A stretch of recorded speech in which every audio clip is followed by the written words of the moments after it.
Queen Elizabeth II, the longest reigning monarch in British history. Over 65 years on the throne, yet hers is a reign that nearly didn't happen. I think for Princess Elizabeth, the abdication must have been catastrophic. Driven by duty, My whole life shall be devoted to your service. she's ruled over crisis and war, Our thoughts today are with those in the South Atlantic. and dramatic social and technological change. Television has made it possible for many of you to see me in your homes on Christmas Day. She's seen over 12 prime ministers come and go. The Queen has a very sharp mind. She's endured the breakup of the empire and the creation of her beloved Commonwealth. The Queen had an instinct Of what the new Commonwealth was about. Throughout it all, she's been a steadying presence. Yet the most famous woman in the world remains mysterious. This is the inside story, as told by her closest friends and advisors. I think the Queen is basically a very shy person. She's very humble, actually. She's a wonderful mimic. I mean, she's really, really funny. It's hard to imagine a world without her. She has done her job bloody well. Elizabeth, the wife, the mother, the Queen.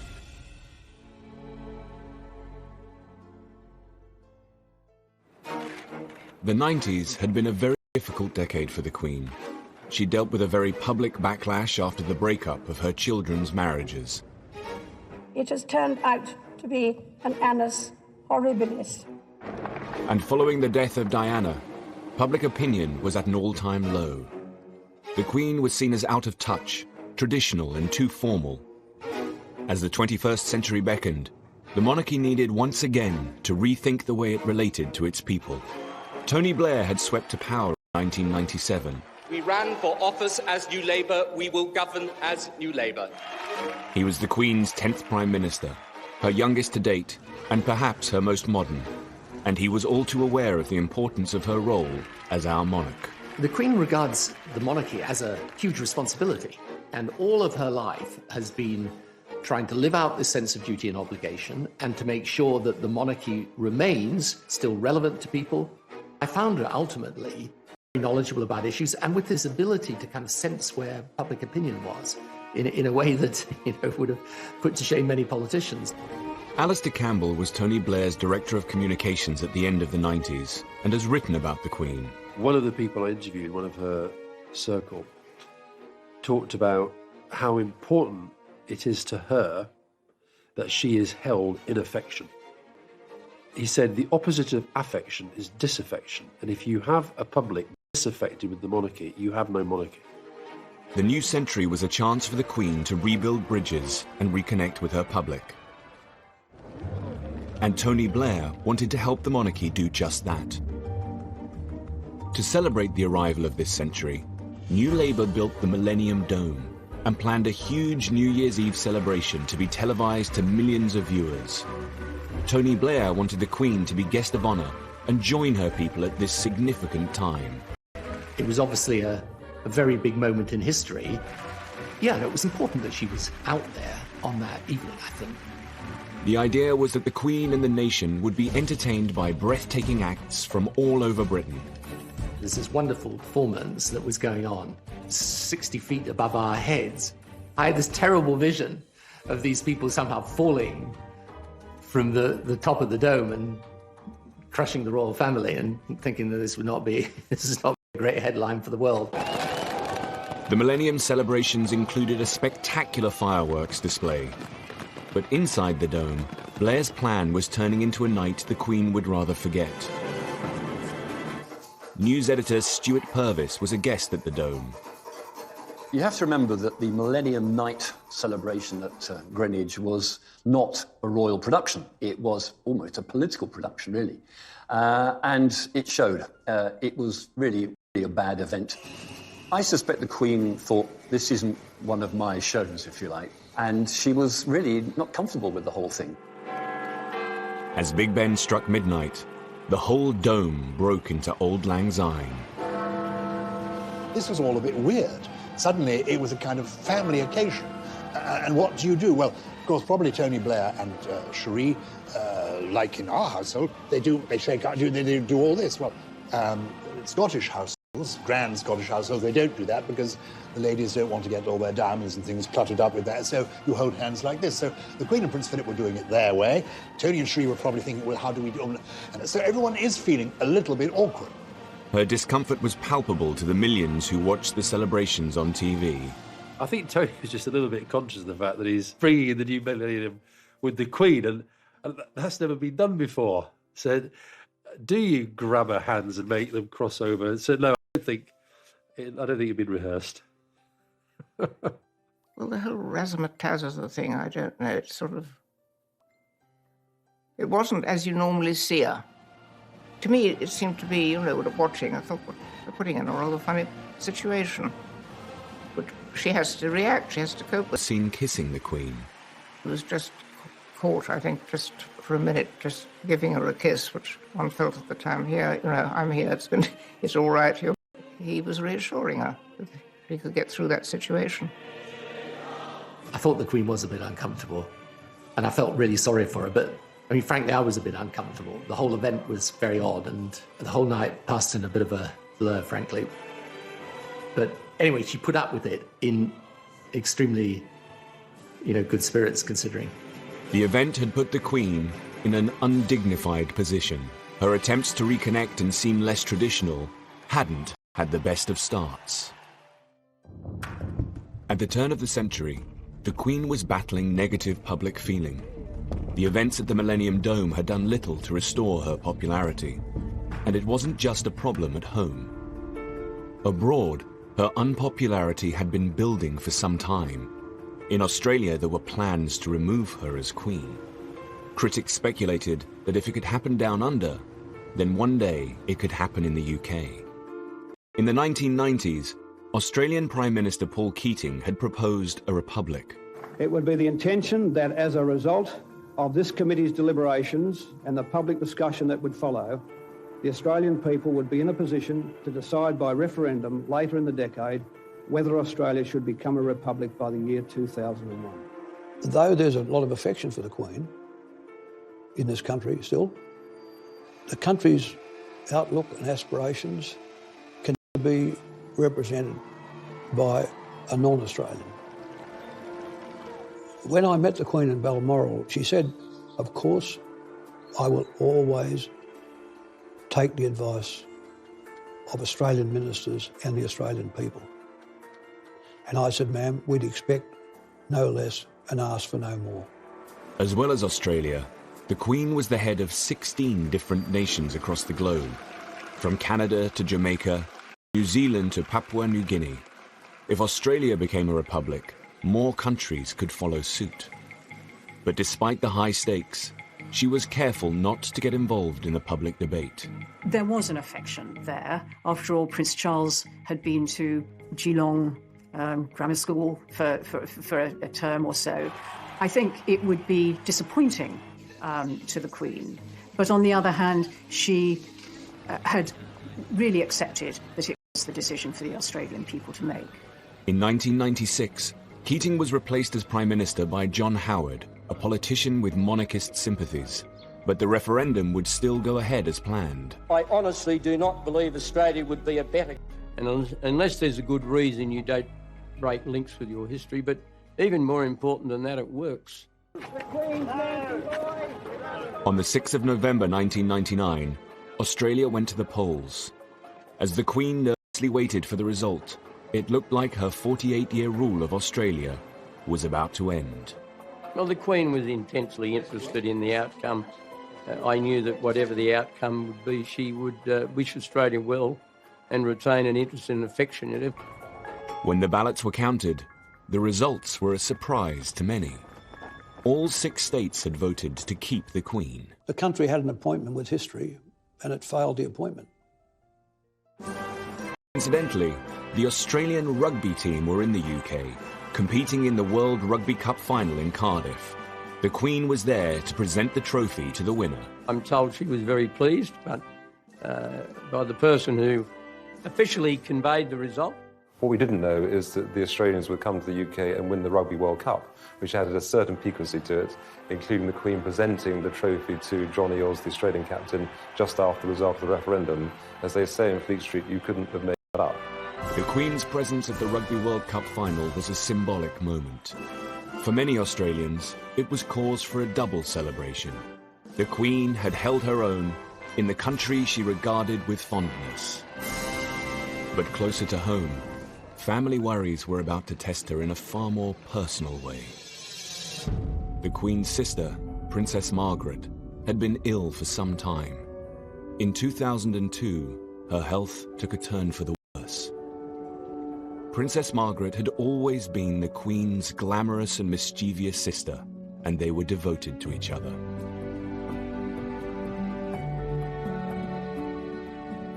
She was the companion of her childhood, and she was younger than the Queen, and they did talk a lot, more or less every day, so she was a very, very constant presence in her life.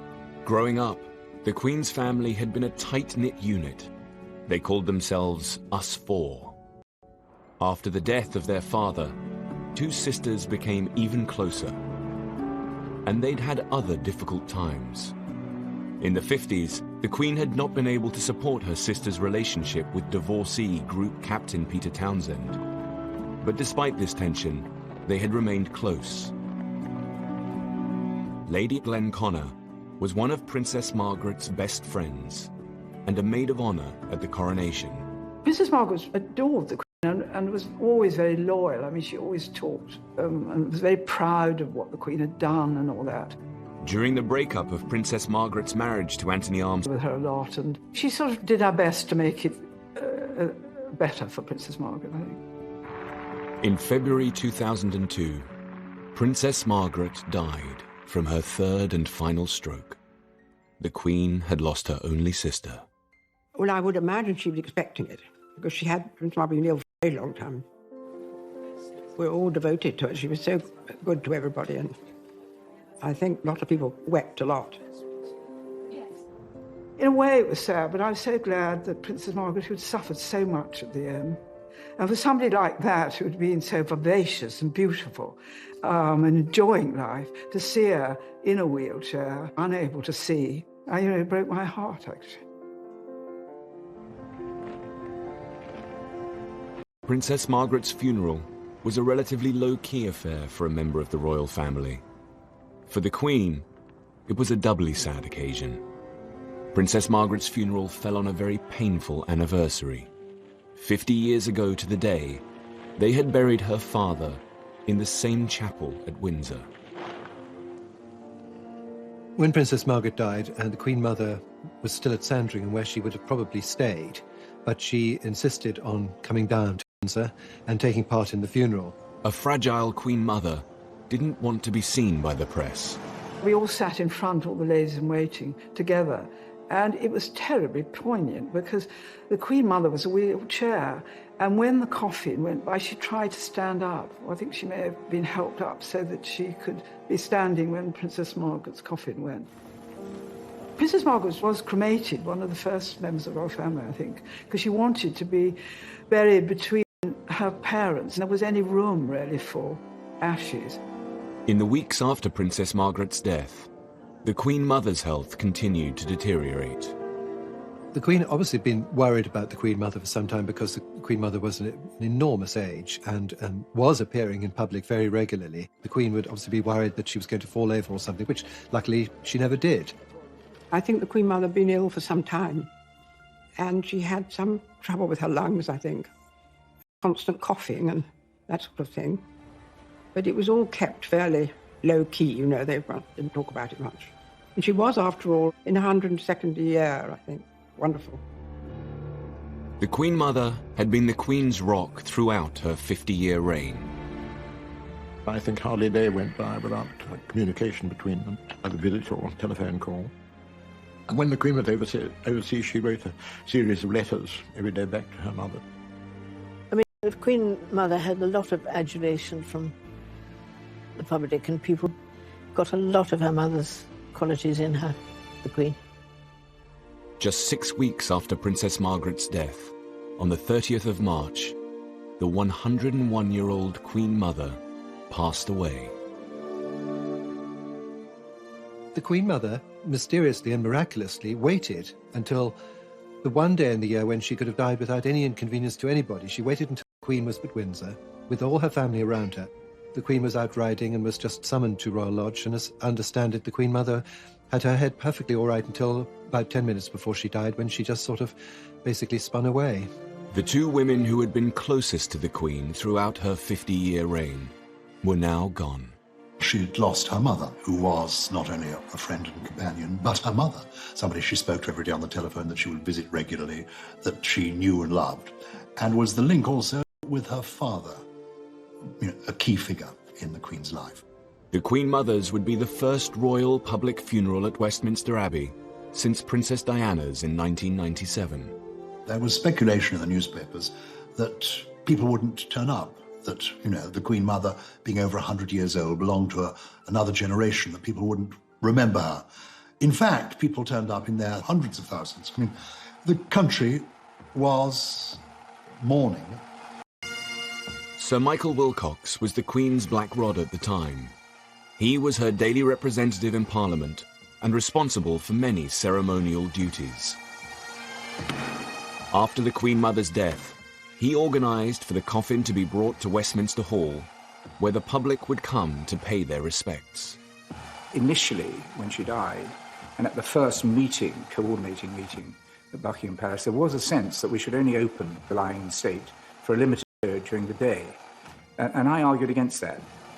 I felt that the nation would turn out for the Queen, both in sympathy and to show their affection. We opened on the first morning, and within 3 hours we had a 3-mile queue. And I then said, OK, we'll keep it open 24 hours a day. It was overwhelming, and the queue went right the way out down the other side of the Thames. There were all kinds of people. There were young children, young mothers, young families, and the older generation. So you name it, and they're in that queue. Over 1 million people came to mourn the Queen Mother. It is the fairy tale Queen Mother, the mother of our sovereign. For much older people, she was the Queen during the Second World War. She represented their lifetime story. There is an outpouring of emotion that is about oneself, one's country, exemplified in the life of the person who has died. One hesitates to compare it to the emotion over Diana, but it was, after the death of Diana, swung decisively in the monarchy's favour. She's had a great life. Diana only had a short life, but she's done so much for history, she's gone through so much, and she just really puts the backbone back into Britain. She was a wonderful lady. We love him very much, and he do a lot of good for we. As the Queen left Westminster Hall, the crowd reacted in a surprising way. It would be a transformative moment as the public now began to support the Queen. There was this very polite, very discreet clapping, which was almost symbolising the transference of affection from one great matriarch to another, and I know that the Queen was very touched by that. On the eve of the funeral, the Queen addressed the nation. Ever since my beloved mother died over a week ago, I have been deeply moved by the outpouring of affection which has accompanied her death. But the extent of the tribute that huge numbers of you have paid my mother in the last few days has been overwhelming. I thank you for the support you are giving me and my family as we come to terms with her death and the void she has left in our midst. It must have changed her life enormously to lose her mother and her sister within a few months of each other like that. It must have been very traumatic for her, very sad. I think she missed them a lot. I mean, suddenly she lost her two best friends, really.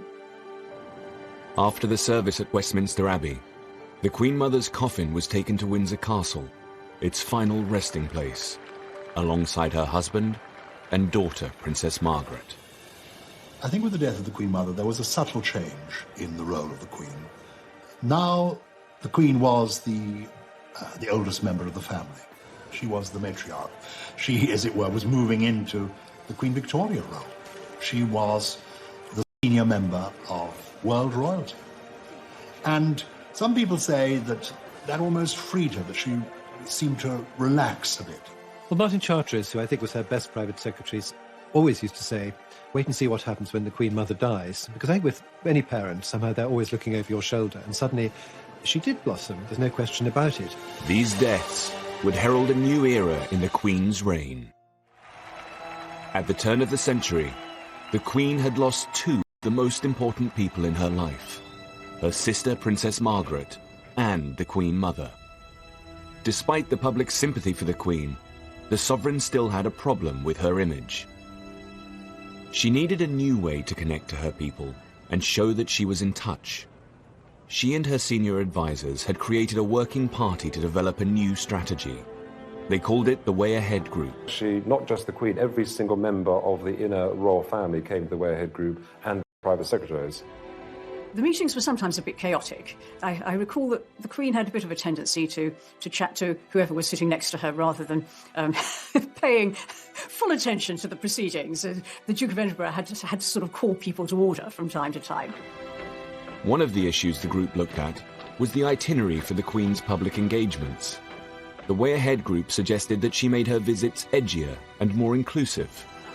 We needed to look at the way the royal programme was made up and modernise it a bit and make sure that the monarchy reflected society more accurately. I mean, there were lots of visits around the home counties because of the proximity of Windsor and Buckingham Palace. Should there be a greater geographical spread, making sure that, different parts of the country saw all this happening. When she visited industry, she tended to go to factories when actually the way the economy had moved was that there were far more service companies.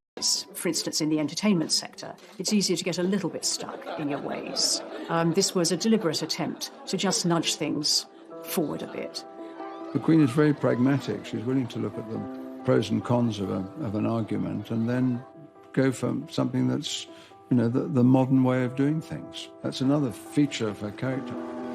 2002 would be the Queen's Golden Jubilee year, marking 50 years on the throne.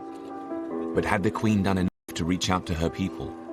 Had the Way Ahead Group's planning been successful? I remember the Silver Jubilee of 1977, and what a huge event it was, how exciting it was, the street parties. And then as we came up to the Golden Jubilee, 25 years later, 50 years of Elizabeth II on the throne, I sensed, oh goodness, it's not going to be as big an event. Somehow this last decade has been too troubled for the royal family. It's going to be a bit muted. And I think there was apprehension within Buckingham Palace as well. Critics questioned whether the general public would organise any events at all to celebrate 50 years on the throne. In 2001, the palace website included a snooker tournament and a tree planting as some of the few events being planned. The Guardian ran with the headline, "Palace plays down fear of Jubilee flop." The palace asked Lord Stirling, who had organised the Silver Jubilee, whether he could once again put together a programme of celebrations. But even he had his reservations. I said that I need about 48 hours to find out as to whether or not there will be the appetite, because so much had happened, as whether people even wanted to celebrate. Lord Stirling called his friends in big business. Get support of about close to £3 million. He now needed to get the public on side. I remember asking Murdoch and crowd how they would feel about supporting it, and Rupert in particular was hugely supportive of the Queen, etc. Rupert Murdoch's newspapers began to get behind the Golden Jubilee. The Sun tried to encourage its readers with the headline, "Have a bash for Her Madge." It would not have been sensible to have spent a lot of time saying, this is going to be the greatest event in British history. I think one of the great insights was, don't set expectations too high, and that would have come from the Queen herself, who doesn't like a fuss. The Queen's Golden Jubilee celebrations kicked off with a nationwide tour. But would the public turn out to greet her? Some were fearful that the Queen might turn up and there wouldn't be a particularly warm welcome. Or would there be a welcome at all beyond the mayor turning up and the civic dignitaries? In fact, it was a huge success.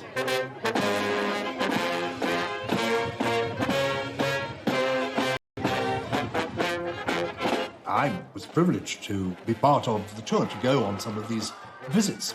And the Queen was moved, was touched to find that so many people turned up, cheering, waving their flags. And from people being apprehensive about it, it turned into a huge triumph.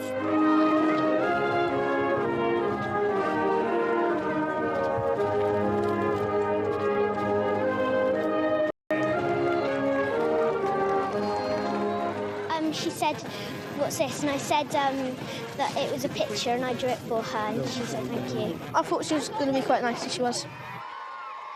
The Golden Jubilee was a great opportunity to put further into practice some of the initiatives that had been trialled in the previous years. So I think that was a really good year. And people were genuinely surprised that the Queen was out and about in the way that she was, visiting inner cities, disadvantaged people, showing Britain for better and also the areas that needed to have light shone on it.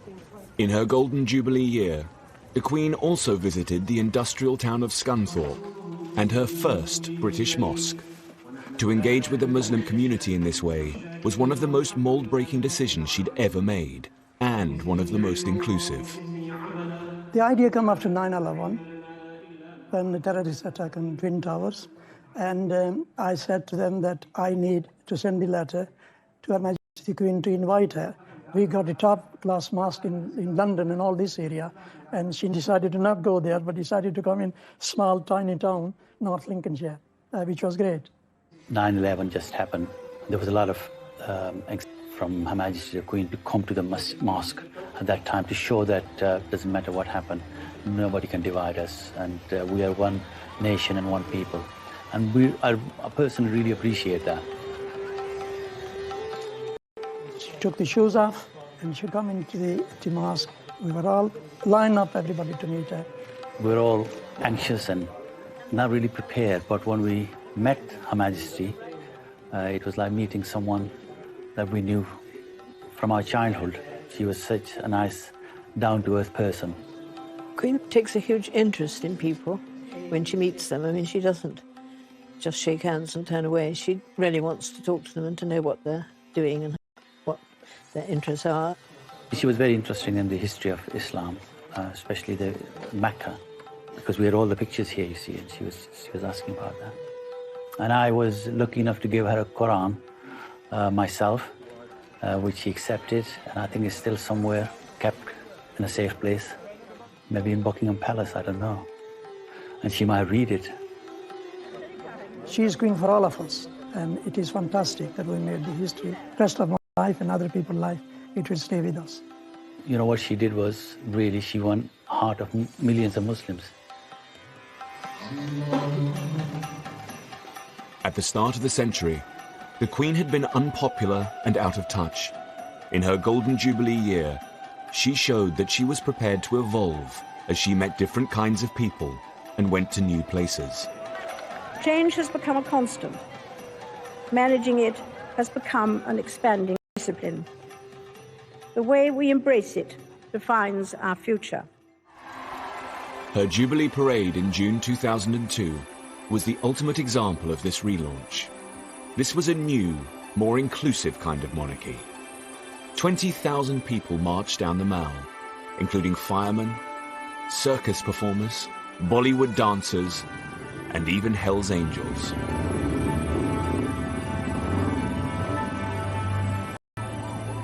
How far have you come to be here today? How far is Australia? 10,000 miles? Oh, well, I'm a true royalist. I just think it's wonderful. The whole world seemed to have come out to celebrate with her. As the highlight of the celebrations, the Jubilee organisers planned 2 huge concerts at Buckingham Palace, one classical, one pop. 3 years earlier, the Queen had been the guest of honour for the New Year's Eve celebrations at the Millennium Dome, which had left her feeling uncomfortable. The Jubilee concerts were her opportunity to show the world that she could be less traditional, less stiff, an event to take place in its grounds. I had the pleasure of an audience with the Queen to bring her up to date as what was transpiring, and it was in her private office with one of the great bay windows at the back of the palace. And then I mentioned about the various events, and in particular, the concerts were going to take place at the palace. And she said, "Oh, yes, you must come." And come. So we went, and she took me over to the window, and of course, outside, they've got all the bulldozers and scaffolding and goodness knows what else. And she said, "Look what they're doing to my garden." It wasn't just the great and the good that were invited. The general public would get a chance to attend the party at the palace. 2 million people entered the ballot for golden tickets. Having these major events in the palace itself, I think, was a brilliant idea. As it sort of draw people into it as against having the mystique. The pop party at the palace lasted for 3 hours.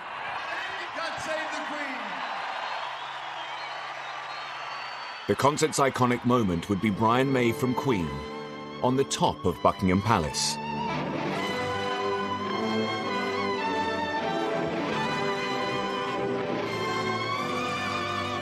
The Queen had heard her national anthem many times, but not quite like this.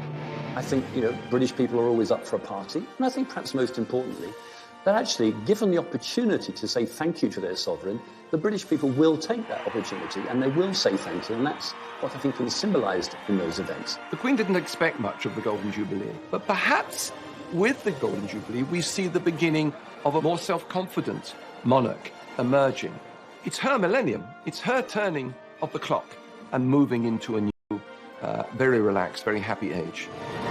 The Golden Jubilee had put the Queen back on top, but there was still a problem that she needed to resolve. At the classical concert, a few rows back from Prince Charles, was his longtime mistress, Camilla Parker Bowles. This was her first public appearance in the presence of the Queen.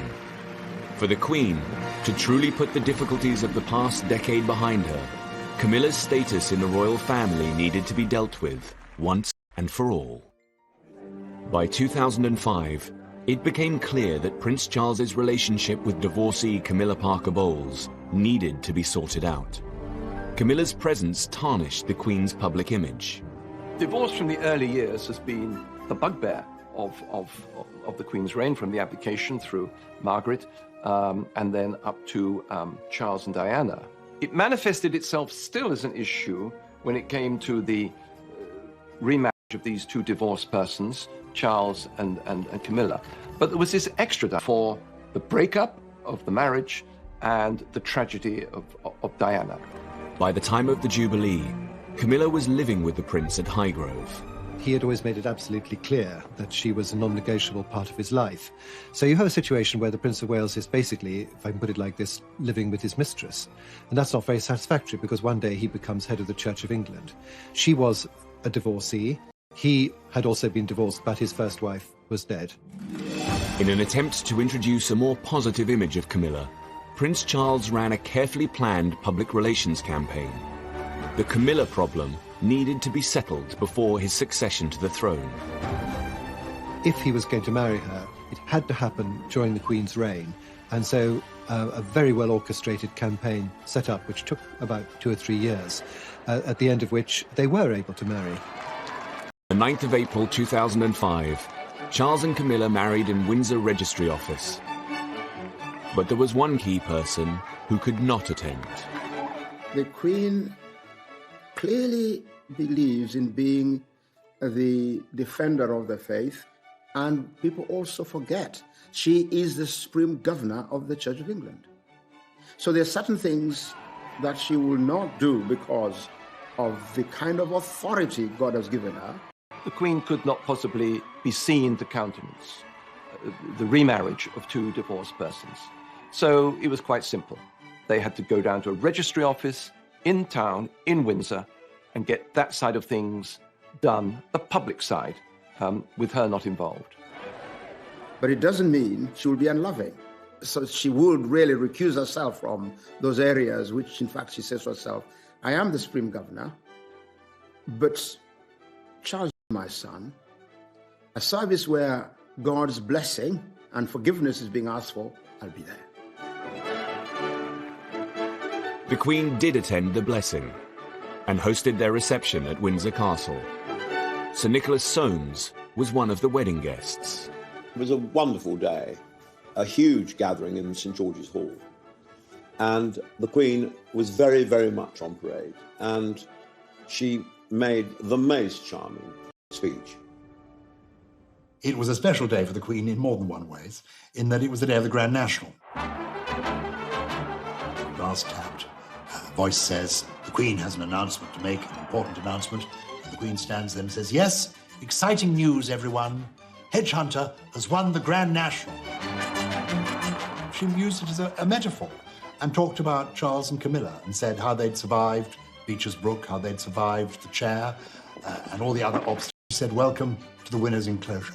And to liken the struggle that they'd been through to the Grand National from the Queen really was the sign of approval. She was absolutely charming, and there was a great roar of approval. I mean, a great roar after she'd done it. It was a great day. No, gosh, I mean, what a time it has been. The marriage seemed to draw a line under the Queen's troubles. In 2006, as she approached 80, the monarch moved into a new phase. I do think the press in particular didn't see the royal family institution, the monarchy, as being a source of stories in the way that they had previously, and that made a difference. I think the country were getting used to a new generation of the royal family, and I think the fact the young princes were emerging made a huge difference. I think people began to see the Queen also not just as a mother, but as a grandmother.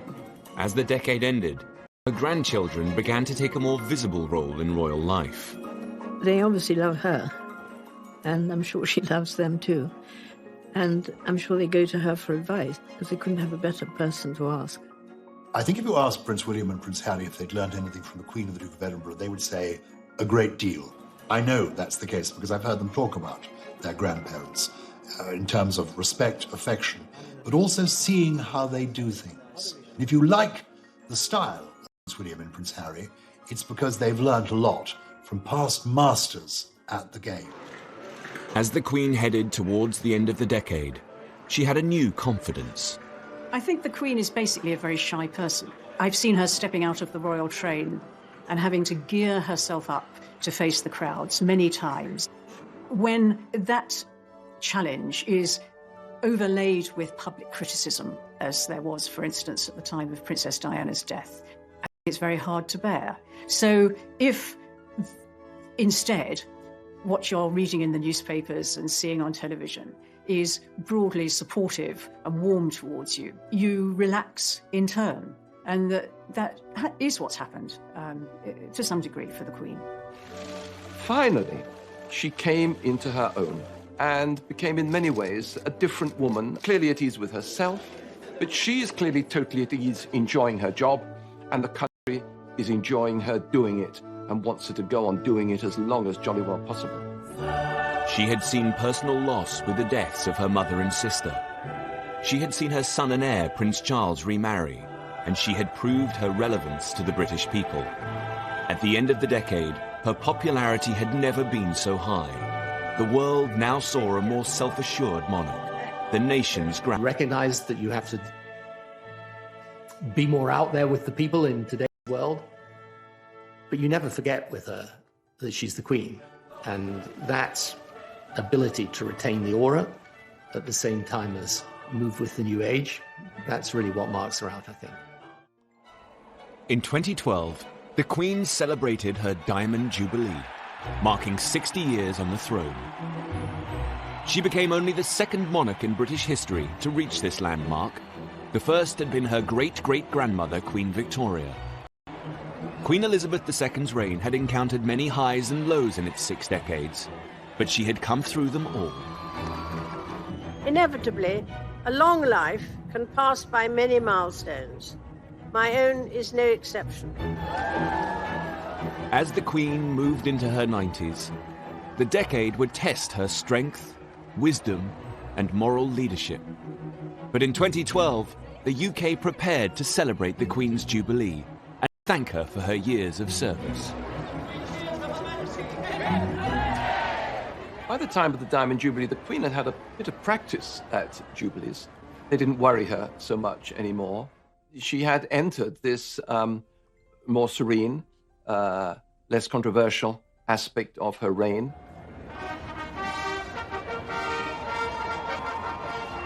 For the Queen, it was a moment of saying, I have come through it all. I have come through difficult times, the very hard times, the 70s, the 90s, and now here I am still, soaring high in popularity. To mark her Diamond Jubilee, Britain would hold year-long celebrations. The highlight was a River Thames pageant, harking back to the golden era of Elizabeth I. I wanted to do something wonderful on the Thames and proposed the idea for a pageant, and a pageant of the size and scale which hadn't been seen on the river for over 200, 300 years. The vision was to bring the Thames to life, magnificently with boats and music and bells and whistles. The Queen would survey a flotilla of passing boats. Over 1 million people lined the river to catch a glimpse of the Queen and her Thames pageant. Every single one of them wanted to express their pride in their nation and their patriotism to the Queen. I think that's what motivated everyone. A wonderful day. Everywhere you looked up to the high-rises, on the bridge parapets, on the riverside. Everywhere there were people shouting and cheering and waving flags. It was just the most extraordinary sight. It was wonderful. Despite the June date, it rained for most of the pageant. Specially chosen to perform in front of the Queen.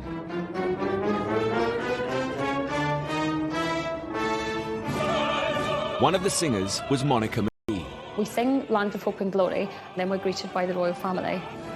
And it is honestly one of the wettest weather experiences I've ever encountered. But until we actually saw the Queen, it didn't quite hit us precisely how fantastic this occasion really was.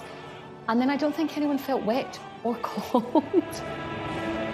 And I think it just took on a kind of quite strange, otherworldly moment. We just think this is our job, to honour this woman and try and do our job really wonderfully for someone who's been done her job for decades.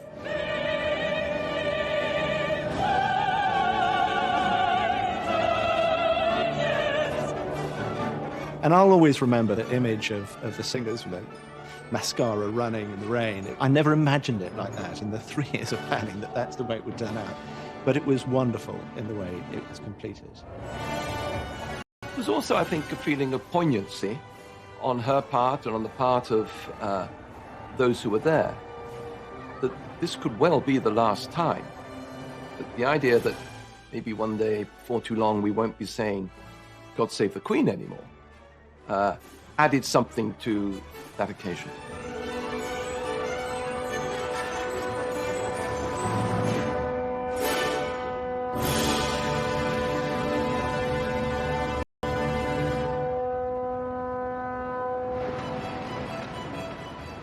As one of the world's longest-serving sovereigns, the Queen has a unique wealth of experience to draw on. She meets more people who are experts in their field, including politicians and industry experts and people from academia, than probably anyone else around. Throughout her reign, she's received red boxes with ministerial papers and briefs from Downing Street every day. It's hard work it is when you think about the Queen every night of her life. Most people can probably go home and do what they want to do, but the red box appears every single night. As long as she's been monarch, the Queen has held a weekly audience with her Prime Minister. From Winston Churchill to Margaret Thatcher and Tony Blair. At a superficial level, she was just the Queen, listening to the Prime Minister, as it were, and exchanging different conversations with the Prime Minister. But as the time went on, in my interaction with her, I came to have a real regard for her basic judgment and perception about society, about the country, about the people of the country. All this helped to end hundreds of years of hatred against the British.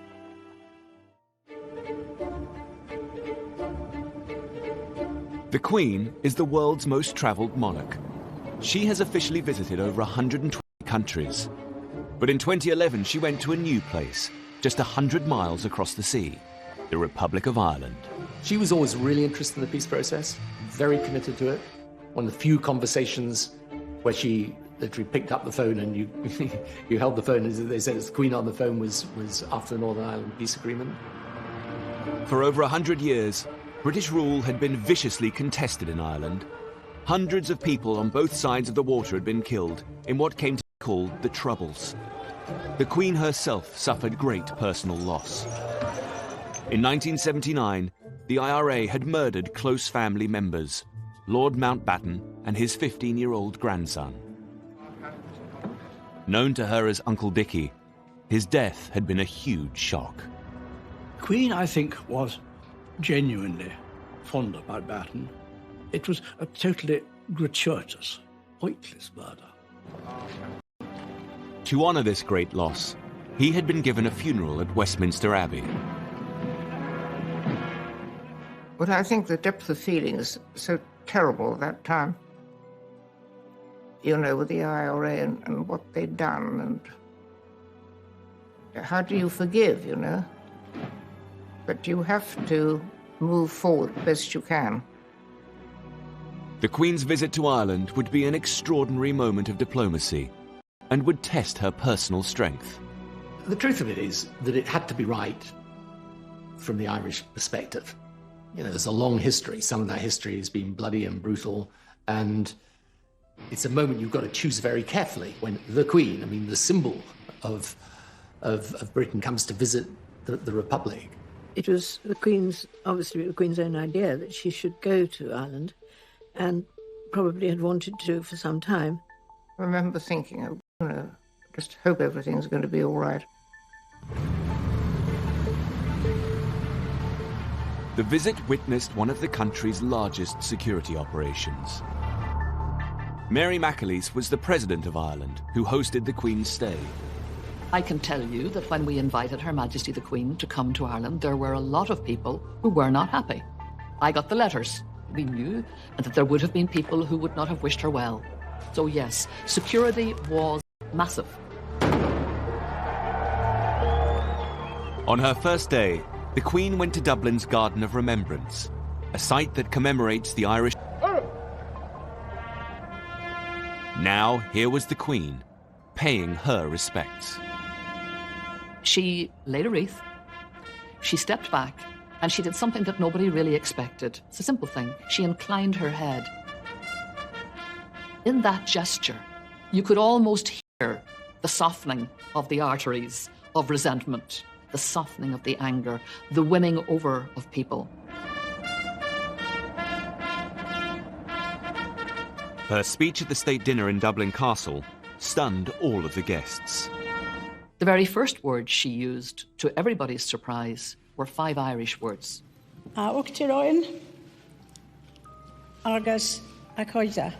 President and friends. My reaction just was wow. And I was watching right around the audience where everybody else was saying, you know, wow. The saying of that in the Irish language went deep into the hearts of people because for generations, the British establishment had tried to obliterate this ancient language and had come very close to doing so. The speech continued in a very personal tone. Through the history, our islands have experienced more than their fair share of heartache, turbulence and loss. These events have touched us all, many of us personally, and are a painful legacy. We knew that she was talking obviously about Lord Mountbatten.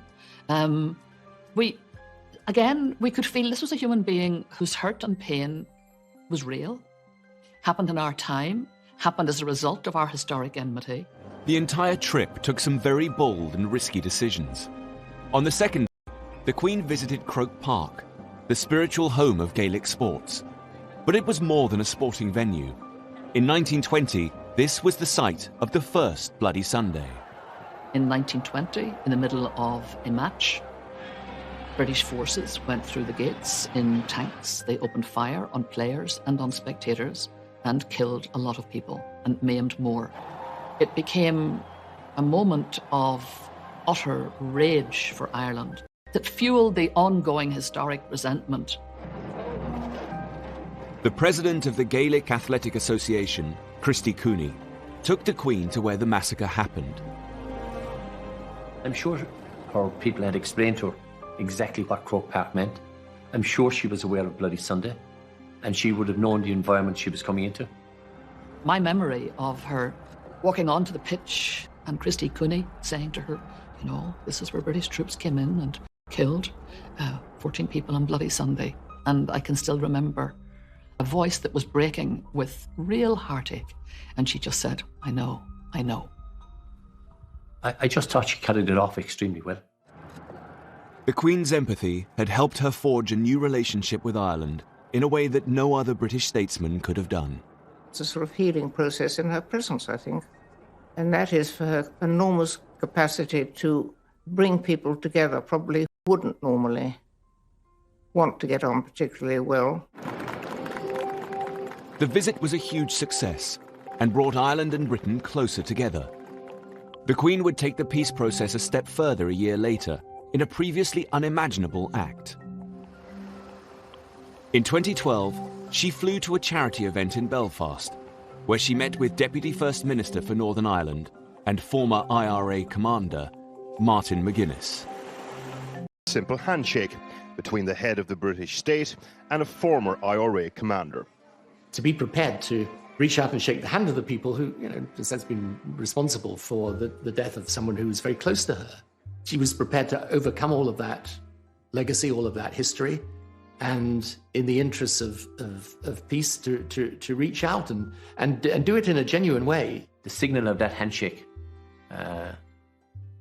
was worth millions of words. For both sides in the equation, there would have been considerable difficulties. You can imagine the kind of pressures on both. And yet, both of them are leaders. And that's what leaders are called to do, to push out into the deep, to do the difficult thing, to do the courageous thing, to do the risky thing. I mean, what a gesture. If you can do that, I think most people could do a lot more than they do to make things better. As head of state, the Queen has built bridges in ways that no politician could have done. Back at home, her responsibility in this role is one that she's had to carefully navigate over the years. The Queen must be above politics, but she is a crucial cog in our constitution. Not only does she officially open Parliament, she is still the only person who has the power to appoint a Prime Minister. She's a person who has to be satisfied that the Prime Minister has a sound majority and a basis for exercising power. In 2010, Labour Prime Minister Gordon Brown called a general election. The polls showed that there may not be a clear winner, which would leave the Queen in an unprecedented scenario about who to appoint as Prime Minister. I was working in Number 10 at the time as the Prime Minister's official spokesman, and it was pretty clear in the run-up to that election that it was either going to be a hung parliament or a coalition government, so we could actually work out what would happen. As a result, the Queen's advisers came up with a set of written guidelines, for the first time defining what part she should play. The Cabinet Manual does make absolutely clear that the Queen has no role other than a formal role in appointing the Prime Minister. She has no discretion in those areas. In the event, Labour lost their majority, but the Conservatives didn't have enough seats to form a government. With the outcome of the general election, we find ourselves in a position unknown to this generation of political leaders. As talks got underway for a coalition government, the Liberal Democrats, led by Nick Clegg, were courted by both the Conservatives and Labour. But these discussions would take time. The Queen remained at Windsor Castle for the 5 days of the coalition negotiations, so that no one could accuse her of intervening in the process. I was in the Prime Minister's study when he called Nick Clegg on the Tuesday afternoon and said, "Nick, I can't wait any longer, nor can the Queen. I need your answer." And Nick Clegg then had to make the decision that he would go into coalition with the Conservative Party. I've informed the Queen's private secretary that it's my intention to tender my resignation to the Queen. I shall advise her to invite the Leader of the Opposition to seek to form a government. For his final trip to the palace, Gordon Brown took his wife and 2 small sons, as Labour bowed out of power.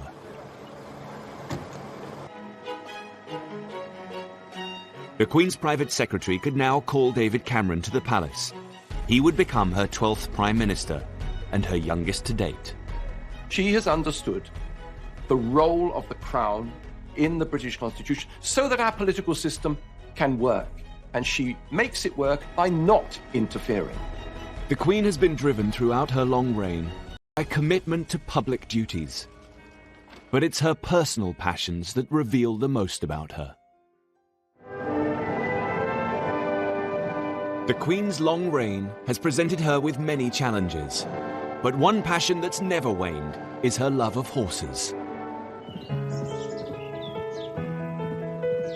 The Queen is not only very keen on horses, but is also one of the great horse experts we've got in this country. And I'm sure for Her Majesty the Queen, who has been involved with horses for all her life, she finds them a great way to relax and to reflect.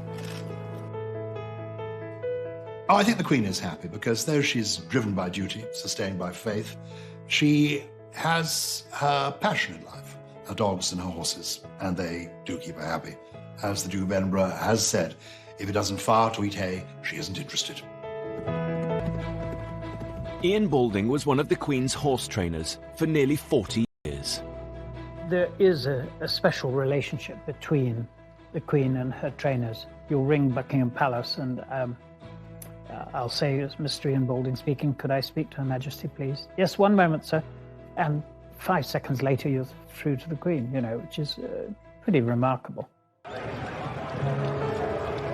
I've been with Her Majesty on race days, and if you happen to have a winner when she's there, that is the ultra moment. Bear in mind, she has bred all these horses herself, so she knows their mothers and their grandmothers and their great-grandmothers. And I remember a lovely horse we had for her, a colt called Magna Carta, who won at Royal Ascot. He won the Ascot Stakes. The Queen learned to ride as a young child and has continued into her 90s. I'd read in the papers that the Queen had stopped riding. And I knew that she loved riding every day, and I thought, oh, how sad.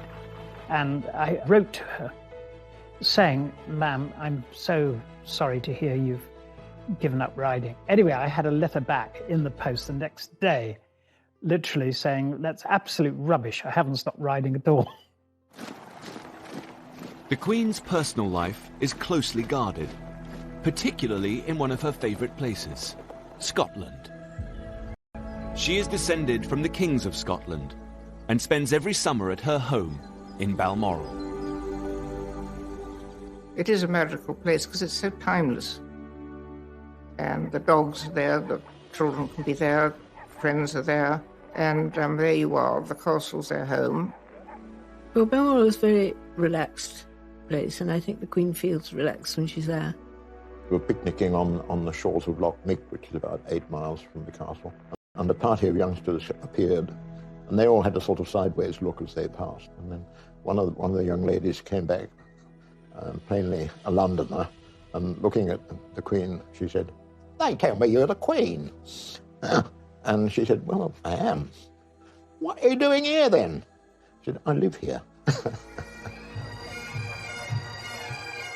She loves being a Scottish country lady, but this is always in the context of Scotland as part of the British family. In 2014, there was a real danger that Scotland was going to leave the Queen's beloved British family when Prime Minister David Cameron agreed to call a referendum on Scottish independence. The ballot was to be held in September. She's in Balmoral in a referendum campaign. In early 2014, the campaign to leave had been trailing in the polls. But by the time the Queen came to Balmoral for her summer break, the Scottish nationalists had narrowed the lead. In the last couple of weeks, the Yes campaign and the No campaign were effectively neck and neck. There is a real sense of emergency taking hold in London, and a sense too that the Queen actually could be the ace for the UK campaign, that she's the person that's actually going to have to intervene to make absolutely certain that they were going to win the No vote. Despite all of her instincts to stay out of the race, despite all of her instincts that it's not constitutionally proper, there is an immense amount of pressure being brought to bear on her.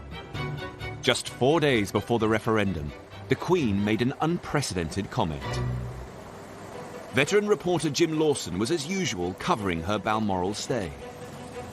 We were in a normal place, corralled outside the church grounds. After about half an hour, the policeman came down and said, "Would you like to come up to the church?" That was unheard of, you know. We actually wondered what was going on. And I thought, I wonder if she's going to approach the crowd. As she did, one of the bystanders mentioned the referendum. The Queen said, "Well, I hope people will think very carefully about the future." The bystander was happy to tell Jim the Queen's comment, but curiously wouldn't give him their details. If the Queen talks to someone, they're always delighted to tell you, but not this time. Some wondered whether the bystander had been planted in the crowd. Others thought it was just a chance comment. Either way, the newspapers needed to corroborate the story with Buckingham Palace. The palace didn't confirm it, but more importantly, they didn't deny it. We knew we were onto some story there. Now, if you translate that to you're standing on the edge of the cliff and the Queen says to you, think very carefully about what you're about to do, she's not advising you to jump, is she? Newspaper editor Severin Carrel felt the comment was the result of a lot of thought. One could read it either way. And as in that sense, it was very, very carefully written, very cleverly written. But we realised that the Queen had made a quite deliberate and quite carefully drafted interjection. She had intervened into the referendum campaign. On Thursday, the 18th of September 2014, Scotland went to the polls. The majority of the people voting have voted no to the referendum question. I have worked so hard to save Scotland because I'm a proud Scot and I'm a proud Brit. Ladies and gentlemen, I think that's been a pretty fair kick of the ball. For now, the Queen's United Kingdom was intact. But this wouldn't be the last time that her position would be used in politicians' arguments. In 2016, the question was to leave or remain in the European Union. On Monday, I will commence the process set out under our Referendum Act, and I will go to Parliament and propose that the British people decide our future in Europe. In the charged atmosphere of the EU debate, it was perhaps inevitable that someone would try to involve the Queen in their argument. Thomas Newton Dunn is political editor of The Sun. He was tipped off about a conversation between the Queen and European Union supporter Nick Clegg.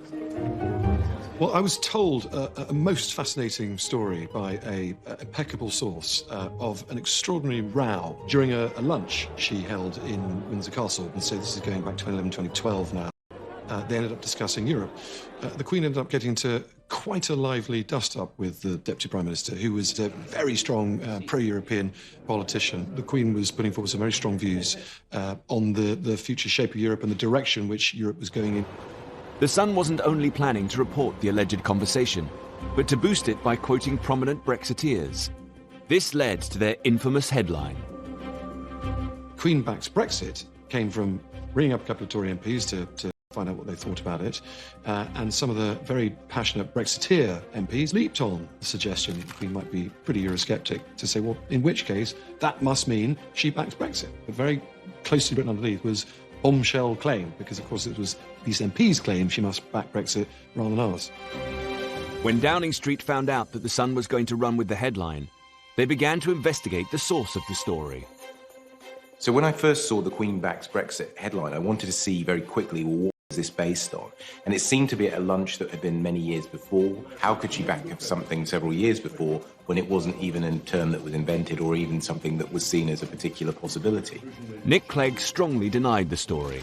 I think it's appalling that people who want to drag the United Kingdom out of the European Union now want to drag the Queen into the European referendum debate. And as for the Sun story, it's nonsense. It is not true. I couldn't be clearer than that. The palace thought that the headline was misleading and immediately lodged a complaint to the Independent Press Standards Organisation. At the time, the palace said they were extremely angry, and the Queen is never to be dragged into politics, and they're now going to put a stop to it by making a formal complaint. They wanted to draw a line in the sand and to extricate the Queen from any more political rows. Ipso upheld the complaint, saying the headline went further than the claim about what the Queen might think. The Sun was forced to print its ruling, but by then, the whole story had fueled the Brexit debate. I don't know that you could necessarily say that it persuaded people to vote for Brexit, but I think it was certainly another tick in the column of people who wanted to leave the EU. We know political opinions, but in public, in terms of aura, she exudes impartiality. She exudes being what a constitutional monarch should be, above politics, above opinion. As head of state, the Queen has battled to stay out of politics, but at times needs to be at the forefront of Britain's national events and disasters. In 2017, the world woke up to one of the most shocking tragedies of recent times, the Grenfell Tower fire. Where the fire was now spreading, people were reaching out from the front window, trying to grasp a bit of fresh air, trying to breathe. It looked like they were struggling. It was harrowing, torturing screams for help. It was Like a horror movie. When the fire got to its peak point, I could actually hear a man screaming, and then all of a sudden the screaming just stopped. In the past, the Queen has been criticised for her slow response. In the 60s, she waited 8 days before visiting the victims of the Aberfan disaster, an accident in a Welsh mining town which claimed the lives of 28 adults and 118 children. It was a sort of lesson us all to have the need to show sympathy and to be there on the spot, which I think people craved from her. In her later reign, she's made sure that she makes a rapid response. Just 48 hours after the Grenfell Tower disaster, the Queen came to see the relief effort. One of the first charities to help at Grenfell was the British Red Cross. Mike Adamson is their chief executive. I think the visit of the Queen showed that the nation stood in solidarity with the community at Grenfell, and that community had not been forgotten, and people wanted to express their empathy for the experience that they had had. And the Queen, I think, has a unique ability to do that because of the way in which she conducts herself with such dignity and a sort of quiet, caring approach. And she went immediately to greet people, to say hello and how are you? And this was a big event affecting a lot of people in our country. She showed her sympathy and empathy and tried to reach out and wanted to be there to help. It was very moving. It's actually bringing tears to my eyes. To see her here, it shows that she is sincere and she truly cares. She looked at me directly in my eyes and I could see that she cared. Thank you for coming. The Queen's entire reign has presented her with many difficult moments. But the 2010s also held happier times for the 90-year-old monarch, as a new generation of royals came to the forefront to support her. 11. The Queen prepared to host one of the most iconic royal events of her reign. Her grandson and second in line to the throne, Prince William, married his university sweetheart, Catherine Middleton.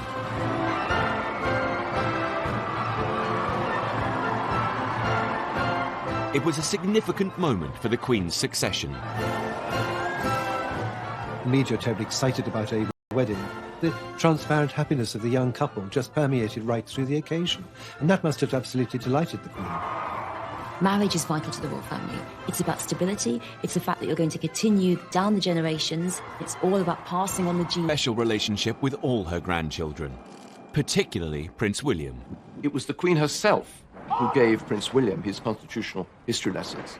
And when he becomes king, it is in her constitutional style that he proposes to reign. I think the Queen and her grandchildren are all very close, and she takes great interest in them. And they're getting to the age now when they want to help. But it always makes me cross that people concentrate so much on Prince William and forget the fact that he's not the heir to the throne, Prince of Wales is. Prince Charles's style is in stark contrast to his mother. While she tries to remain politically neutral, her son has always made his views very clear. Prince Charles consciously set out to take advantage of the relative constitutional freedom that a Prince of Wales has as opposed to the monarch, to push the causes that he believes in. Therefore, he has felt it totally within his remit to write letters lobbying unashamedly prime ministers, ministers, members of the Church of England, bishops, to get his point of view across. He didn't write me that many letters, but when he did, they were perfectly sensible things. I mean, and they were much more in the sense of saying, look, I've been talking to people, for example, about countryside issues, or they might be about defense questions, and certainly around issues to do with climate change, the environment, and so on. He seems to have proclaimed that this is going to continue once he becomes king. And he believes he can rule in a different constitutional style from his mother. He will do very well. But, you know, I think that's all in the future. But I don't think one wants to be under any delusion of the fact that this will be a great task. As the Queen continues into her 90s, Prince Charles has begun to take on more of his mother's responsibilities. On Remembrance Sunday 2017, he laid the wreath at the cenotaph. As head of the armed forces, it's one of the Queen's most symbolic duties, and points to a changing of the guard. One of the Queen's most important legacies will also be the Commonwealth. In an era that might otherwise have seen the disappearance of things monarchical, she brought it into the 21st century. You can't quantify it. She really has been part of the invisible glue holding it together. And the Commonwealth, in turn, has valued her energy, her commitment, her good humour, and her enjoyment of it enormously. Thank you, Mr. Prime Minister of Canada, for making me feel so old. In 2018, there was confirmation that Prince Charles will succeed the Queen as head of the Commonwealth. It was the latest in a series of landmark events for the royal family in just a few years. In July 2013, Prince George was born to the Duke and Duchess of Cambridge. For the first time since the reign of Queen Victoria, there was a monarch and 3 generations of direct successors to the throne: Prince Charles, Prince William, and Prince George. Suddenly you have this wonderful 4-tier royal family, because there's the Queen and Prince Philip still very much out and about and operating. You have Prince Charles doing his own thing with Camilla, and you have the Duke and Duchess of Cambridge, what I think of as slightly more informal, younger, the open shirt, if you like, attitude to royalty.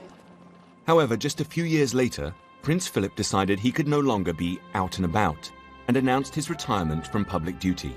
In 2017, then 96 years old, he took the salute at Buckingham Palace as Captain General of the Royal Marines, his final solo public engagement after 65 years of service. Over the course of a life that has spanned more than 9 decades, the Queen's history has been our history. She has been the only monarch that most of us have ever known. She has breathed new life into the monarchy. Can you imagine the Georges deciding that they had to open up Buckingham Palace? Can you imagine Victoria doing walkabouts? Historians of the future will look at periods in the history of the monarchy. She has been the very essence of what a constitutional monarch should be, a lesson, not just to Britain, but to the world as a whole. That here in the 21st century, a monarchy can work.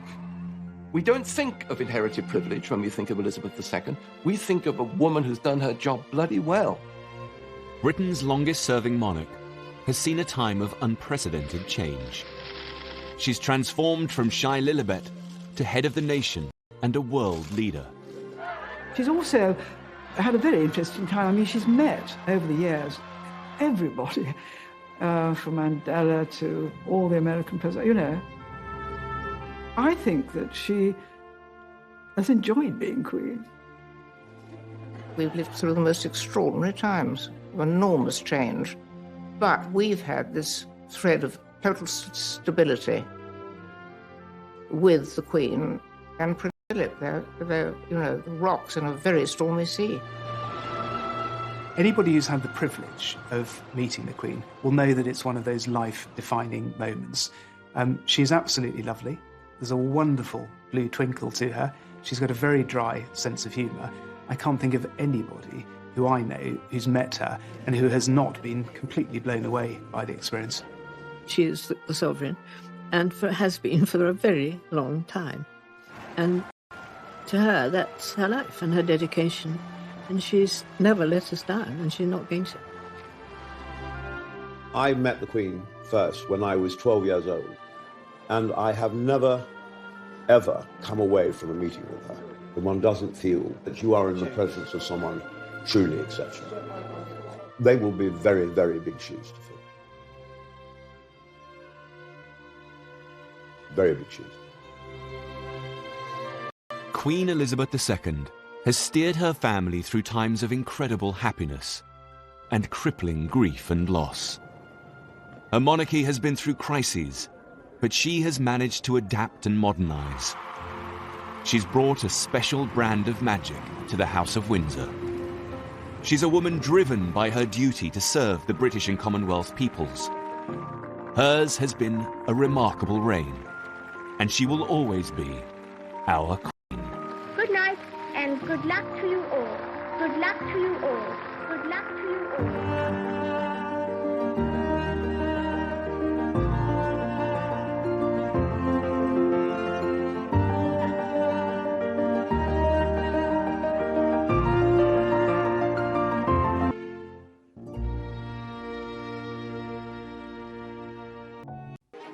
new century was a chance for the Queen to rebuild bridges and reconnect with her public. And Tony Blair wanted to help the monarchy do just that.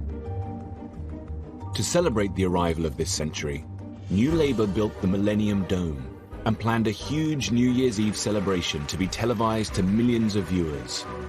Tony Blair wanted the Queen to be guest of honour and join her people at this significant time. It was obviously a very big moment in history. Yeah, and it was important that she was out there on that evening, I think.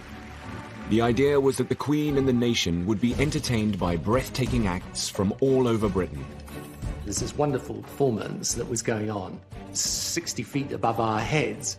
I had this terrible vision of these people somehow falling from the top of the dome and crushing the royal family, and thinking that this is not a great headline for the world.